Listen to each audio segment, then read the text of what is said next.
दोस्तों, भारत में air India का एक मुसाफिर त्यारा अहमदाबाद के करीब जो है वो क्रैश कर गया, जिसके नतीजे में 204 हलाकतें अब तक जो है वो इंडिया टुडे रिपोर्ट कर रहा है कि 204 हलाकतें हो चुकी हैं और 41 जो हैं वो ज़ख्मी हैं। इसमें बताया ये जा रहा है कि ये एक मेडिकल कॉलेज है, मतलब आबादी पे गिरा है तैयारा, मेडिकल कॉलेज के हॉस्टल पर गिरा है। और वो जो मेस था जहाँ पर तलबा खाना खा रहे थे जिस वक्त ये क्रैश हुआ है, और बताया जा रहा है कि भारतीय मीडिया रिपोर्ट कर रहा है कि जो तलबा खाना खा रहे थे वहाँ मौजूद थे, हॉस्टल में मौजूद थे, उनकी जो अमवात हैं वो भी रिपोर्ट हुई हैं। This is so so unfortunate. इंसानी जान का ज़िया है, कोई एक इंसानी जान भी जो है चली जाए तो उसका जो है बड़ा अफसोस होता है। ये तो 242 मुसाफिर इसमें मुसाफिर जो है वो तैयारे में सवार थे, जिसमें से अब तक अफसोसनाक खबर ये है कि 204 लोग अपनी जान से जा चुके हैं, शहीद हो चुके हैं। और ये वो लोग हैं, ख़वातीन व हज़रात, पाकिस्तान के हों, इंडिया के हों, किसी भी मुल्क के हों, ये वो लोग हैं जिनमें से कोई पहली दफ़ा लंदन जा रहा होगा, यूके जा रहा होगा, या कोई नौकरी ढूंढने जा रहा होगा, या कोई नौकरी के पीछे जा रहा होगा अपने ख़ानदान को छोड़कर, या कोई स्टूडेंट होगा जो जिसने पढ़ने जाना होगा।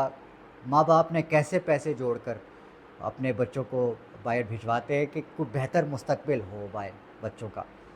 तो इसमें कई बाप होंगे, कई भाई होंगे, माएँ होंगी, बहनें होंगी।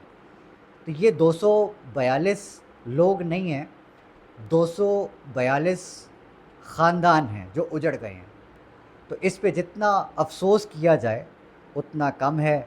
तफ़सीलात के मुताबिक जो 242 लोग इसमें शरीक थे, इसमें सवार थे, और इसमें 204 अब तक जो है वो हलाकतें हो चुकी हैं। अहमदाबाद जो भारत का एक शहर है, उसके इंटरनेशनल एयरपोर्ट से लंदन के लिए ये तैयारा, जो एयर इंडिया का एक तैयारा है बोइंग 787, ये मुसाफिर बरदार तैयारा मेघानी के इलाके में, जो अहमदाबाद से उड़ा लंदन के लिए, मेघानी के इलाके में जो है वो हवाई अड्डे के करीब हादसे का शिकार हो गया, जिसकी फुटेज चल रही है बार बार। और दिस इज़ सो ट्रैजिक कि किस तरह से जो है वो ये हो गया। हादसे का शिकार होने वाला जो तैयारा है वो, उसको बताया गया कि ये बोइंग 787 है। भारतीय जो शहरी हवाबाजी के जो डायरेक्टरेट है, DGCA, उसके मुताबिक तैयारे में तकरीबन 242 लोग थे, जिसमें 2 पायलट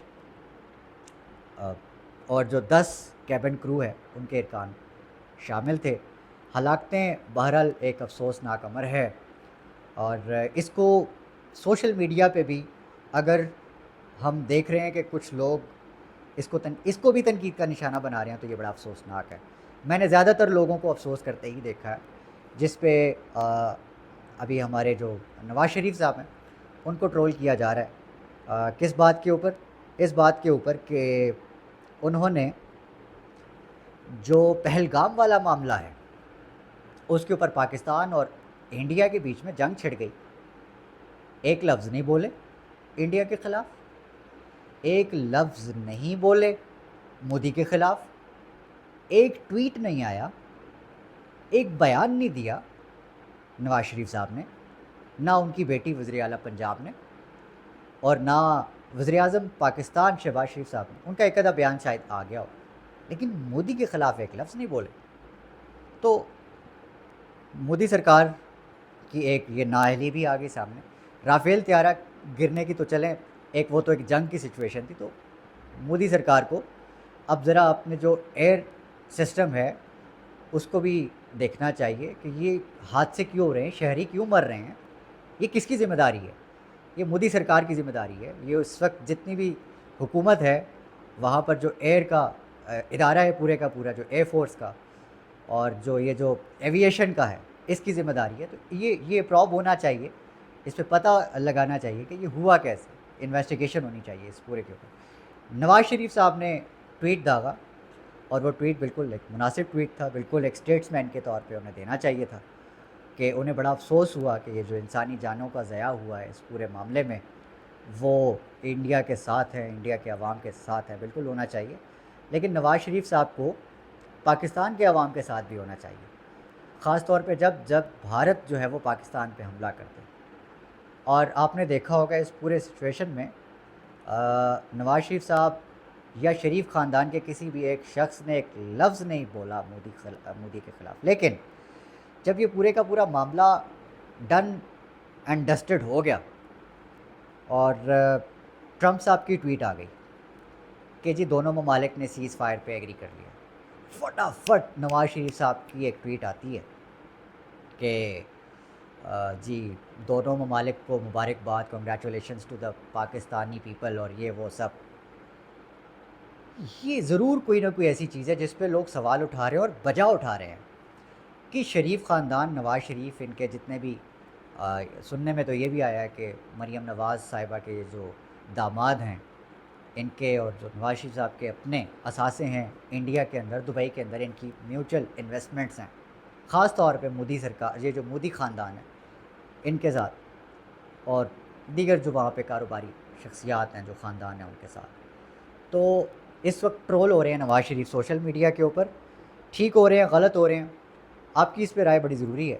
آپ بتائیے گا کہ نواز شریف صاحب کا اس پوری صورتحال پہ جو انڈیا کا کریش ہوا ہے مسافر طیارہ، اس پہ اس کے بیان پہ آپ اس کے اوپر جو بیان آیا نواز شریف صاحب کا، اس پہ آپ کیا سمجھتے ہیں، ٹھیک ہے غلط ہے؟ اور نواز شریف صاحب کو کیا پہلے بھی بیان نہیں دینا چاہیے تھا پاکستان کے حق میں اس پورے معاملے پہ؟ اگر نہیں دیا تو کیوں نہیں دیا؟ آپ کا اوپینین اس پہ کیا ہے؟ یہ بڑا ضروری ہے۔ آخر میں تھوڑا سا میں آپ کو اپڈیٹ کر دوں، بجٹ آیا جی 2025 اور 26 کا، اس میں گاڑیوں کی جو پرائسز ہے اس پہ بھی بہت زیادہ فوکس کیا جا رہا ہے۔ جو چھوٹی سی اپڈیٹ آپ کے سامنے رکھنی ہے وہ یہ رکھنی ہے کہ جو آلٹو کی جو پرائسز ہے، جو چھوٹی سی گاڑی ہے پاکستانیوں کے لیے، آپ کی اور میری ایکسیس میں ایک چھوٹا سا پرزہ ہے کہہ لیں، جو پاکستان میں بنتی ہے، پاکستان میڈ، جو پاکستان کے اندر جو ہے وہ اسمبل ہوتی ہے جو گاڑی، اس کے اوپر جو ہے وہ جی ایس ٹی بڑھا کے 12% سے بڑھا کے 18% کر دیا گیا ہے، اور 1% جو ہے وہ گرین ٹیکس لگا دیا گیا۔ اور اس پوری جو ٹیکس گیم کا جو اینڈ پوائنٹ ہے، جو وکٹم ہے، وہ آپ اور میں ہیں۔ اس سے یہ ہے کہ ایونچولی آپ کے اور میرے ہاتھ سے جو ہے وہ ایک سوزوکی آلٹو گاڑی بھی جو ہے وہ نکل جائے گی، اور عام آدمی کی جو ایکسیس ہے، اچھا اس کا اطلاق بڑی گاڑیوں پہ نہیں ہے، اگر میں وہ آپ کے سامنے ڈیٹیل رکھوں گا تو ٹائم آؤٹ ہو جائے گا، مزید ڈیٹیلز میں اگلے ویلاگ میں رکھوں گا، لیکن آپ کو بس یہ بتانا مقصود تھا کہ اب آپ کے ہاتھ سے جو سوزوکی آلٹو گاڑی، سب سے چھوٹی گاڑی، وہ بھی نکل گئی۔ تو اب آپ یہ ڈیسائیڈ کر لیجئے کہ آپ کو شکریہ کس کا ادا کرنا ہے۔ اللہ حافظ۔